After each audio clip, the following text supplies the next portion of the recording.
Hello, hello, hello, hello. Ẹ̀yin èèyàn wa, ó ga pọ̀ o. A máa kú àtàárọ̀ o. Ta tí ń wá ọmọ Naomi, ọmọ inú àwọn ìbẹ́ta, ìkan miss o. Ẹyọ kan ti miss o. Ọpẹ́lọpẹ́ Ọlọ́run, ọpẹ́lọpẹ́ Jésù ọba ìyanu tó ń ṣebẹ̀ nídìí àrò fún Naomi.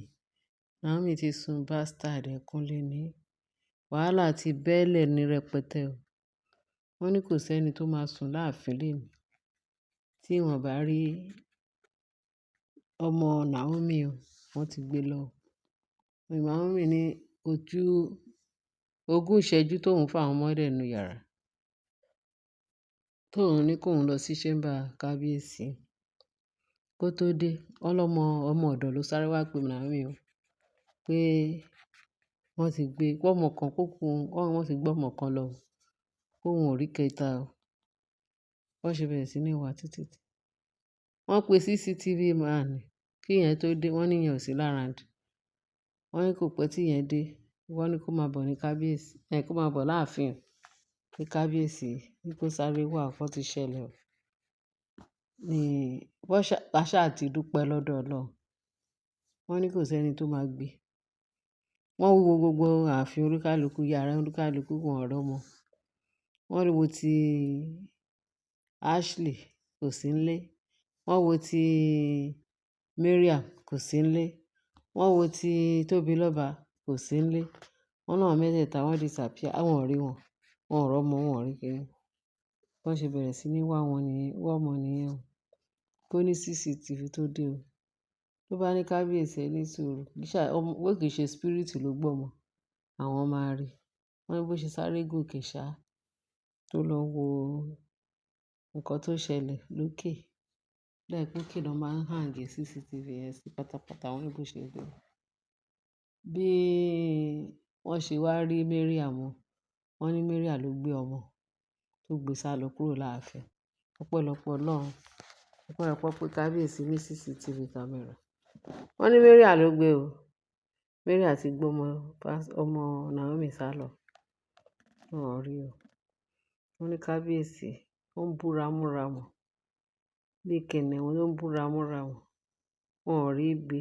Wọ́n ti pa fóònù ẹ̀. Bó ṣe wí kán ní kábíyèsí wá pé àwọn ará Ìgbìrà.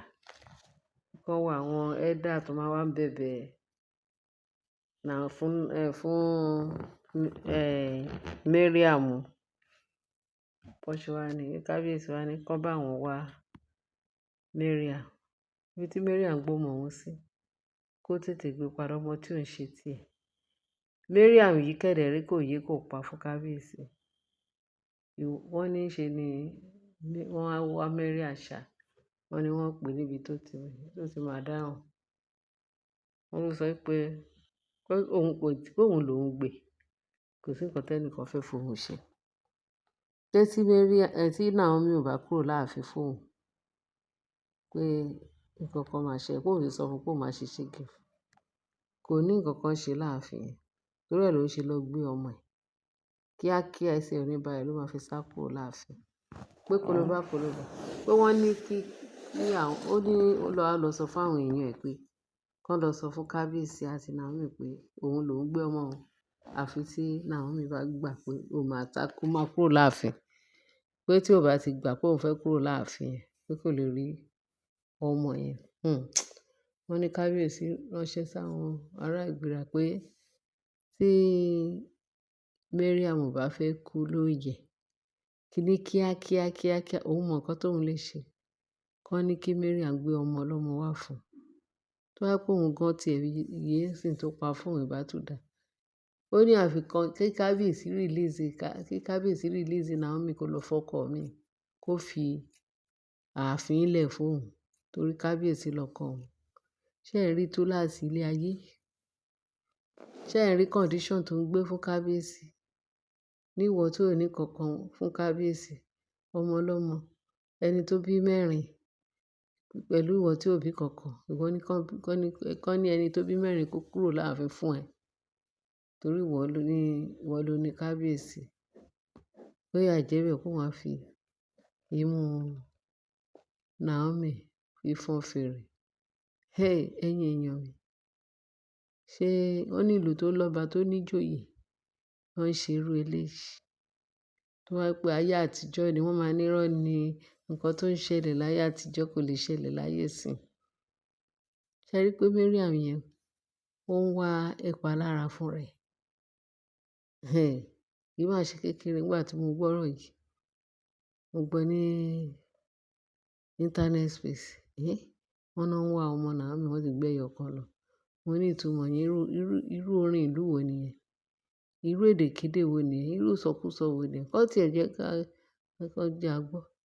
Mo tún kà, mo tún gbé yẹ̀wò, mo tún kà. Ní ìlú tó lọ́ba tó níjòyè, mo ní irọ́ ni. Ṣé ó yé wa? Wọ́n ní wọn kọ́kọ́ ìgbà tí wọ́n ti kọ́kọ́ rí ọmọ yẹn. Later la tún wá sọ wípé ká tún wá túbọ̀ tún wo, máa bá program bọ̀. Wọ́n tún gbé dé pé wọ́n ti rí CCTV camera ti dé o. But eré ló sá wá sí ààfin o. Wọ́n ti ní kábíyèsí sọ pé ọmọ ọ̀dọ̀ ló wà pẹ̀lú wọn o. Wọ́n lọ́mọ ọ̀dọ̀ ló wà pẹ̀lú wọn bí tó tẹ́ sí, tó tá ọmọ yẹn sí. Òun náà ló sáré wá sọ fún Naomi pé wọ́n ti gbé ọmọ kan kúrò láàfin. Láti ìgbà yẹn wọ́n ti pẹ́ tán ti wá ọmọ yẹn. Ẹ̀yin èèyàn mi, kí ni ká ti sọ irú eléyìí sí? Kí ni ká ti ṣe irú eléyìí sí? Irú èdèkéde wo, irú orin ìlú wo nìyẹn? Eléyìí tó sì wà lẹ́nu buyọ̀ sí o. Ọpẹ́ ńlá ni. Ọpẹ́ ńlá ni pé wọ́n ti ọpẹ́lọpẹ́ CCTV camera. Wọ́n lóhun ló gbé ọmọ yẹn tó tẹ́ sí back seat. Ọlọ́run ló ṣe, ló mọ bó ṣe ṣe kiní yẹn tí kò sẹ́ni kankan tó rí. Bóyá ó ju ọmọ yẹn sínú àpò jáde ni. A mọ ibi tí Naomi lọ. A mọ ibi tí kábíyèsí wà. Ọmọ ọ̀dọ̀ náà sọ pé ó wà ní pẹ̀lú ọmọ. Ṣé kí ni ká wá ti sọ pé ọmọ ọ̀dọ̀? Wọ́n ní kábíyèsí sọ pé ọmọ ọ̀dọ̀ yẹn pé ọlọ́pàá ó máa pe ọlọ́pàá sí pé kábíyèsí ti threaten ẹ̀. Pé ó fẹ́ pe ọlọ́pàá sí ẹ̀. Wàá jẹ́wọ́ ẹni tó gbọ́ ọmọ fún. Torí ìwọ náà ni kó máa wọ ọmọ. Ètò yà wá lẹ́nu pọ́n ní CCTV camera. Torí dídùn inú wa ni. Wọ́n ní Naomi, Mariam ló gbé ọmọ Naomi. So ká dúpẹ́ lọ́dọ̀ Ọlọ́run pé a ti rí. Bẹ́ẹ̀ kó gbọ́ ọmọ wa lóye. Kó gbọ́ ọmọ wa láàyè. Thank God àṣírí ẹ̀ ti tú. Àwọn ètò kábíyèsí sọ pé eléyìí ló máa jẹ́ final. Àmì àṣẹ kó jẹ́ final fún kábíyèsí. Torí kábíyèsí, Ọlọ́run má yẹ kó lọ pa Naomi. Ọlọ́run má yẹ kí kábíyèsí pa Naomi. Nítorí orí kunkun tí kábíyèsí ń ṣe kò ní ìtumọ̀. A mọ̀ díẹ̀. Kí nǹkan kan má lọ ṣẹlẹ̀ sí Naomi. Because kábíyèsí, a mọ ìdí tí kábíyèsí fi ṣe wá rùn kí eléyìí o. A dúpẹ́ pé wọ́n náà sì rí. Kó gbọ́mọ yẹn lẹ̀ ní òye. Òun là ń retí ń sìn. Torí eléyìí lágbára. Ẹ̀yin èèyàn mi, wọ́n ní kí n fi tó wa létí pé a dúpẹ́ pé a ti rí. A ti rí ọmọ pọ́n ló wà lọ́wọ́ Mariam. Tí Mariam kidnap wọn. Ẹ rí pé eléyìí lágbára. Eléyìí ga o. Ẹ̀yin èèyàn mi, wọ́n ní kí n fi tó wa létí. Torí a lè ṣe ká má sọ fún yín nǹkan tó ń lọ. Kí ni ìtumọ̀ eléyìí nínú ọ̀rọ̀? Ẹ bá wa fi sí comment section. Ẹ jẹ́ ká jọ ṣàlàyé fúnra wa. Ká sọ̀rọ̀ lásọ yìí. A dúpẹ́ o pé a ti rí.